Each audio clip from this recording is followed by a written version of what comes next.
Tesla's bleeding out again another 2% today, and we are inching towards our stop loss, but I'm still holding my calls.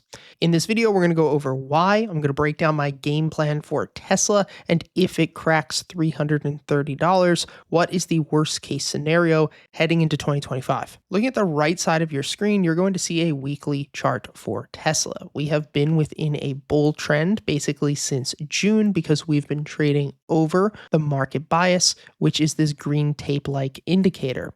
When price is trading over the market bias, it means that we're in a bullish trend, which is what we want to be focusing on.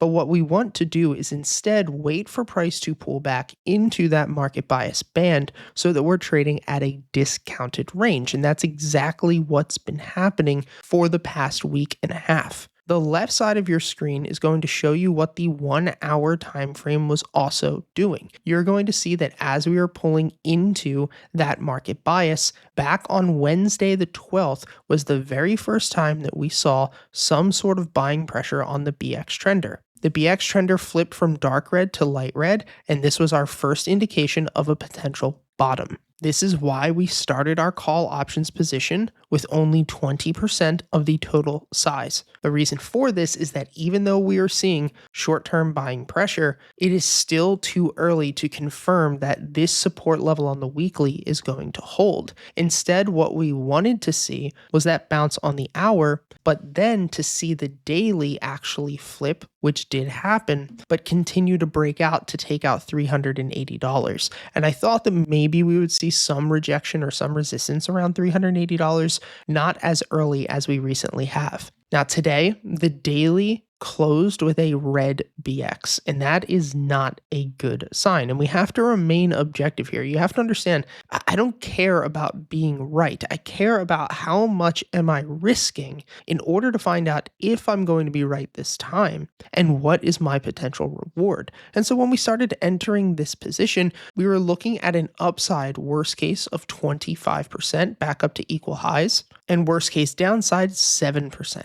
And so that gives us a very healthy risk versus reward. And even if we only had with a 3-to-1 or a 4-to-1 risk versus reward, you only have to win 50% of the time. And we currently only have a 57% win rate year to date, which further shows to prove that trying to be right all of the time is not necessarily as effective of just looking at what am I risking in order to see if I'm right and what is my actual potential reward. And this is proper betting strategy. When we look at this daily chart, I'm not going to lie, it looks pretty ugly. There is a chance that this could be a potential double bottom. And if that was the case, price would most likely bounce back to $380 and still hit our planned target. But tomorrow, if we close under $320 and take that previous low out, then there is a very high chance that price is going to no longer be trending up on the weekly chart, which would mean that the next spot that we have to go look for is market structure. Once the trend breaks, we have to look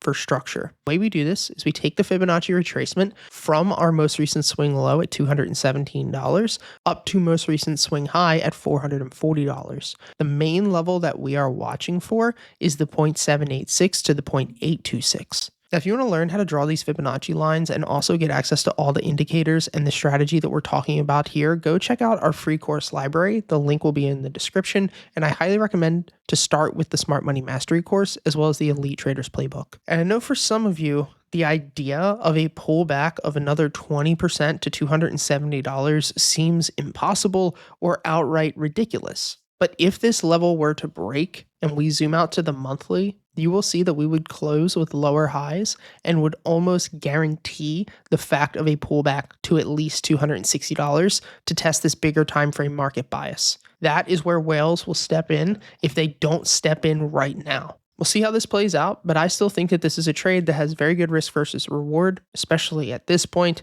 If we end up tagging out, it won't be the end of the world. We can just wait for the continued pullback to $260 and look to time it around there. Let me know what you guys think down in the description and if you think that this support level is going to hold. If you want access to all of my real-time trade alerts, trading bots, and private indicators, then go join our Discord community. The link is down in the description. You can use the code BX50 to start for 50% off your first month.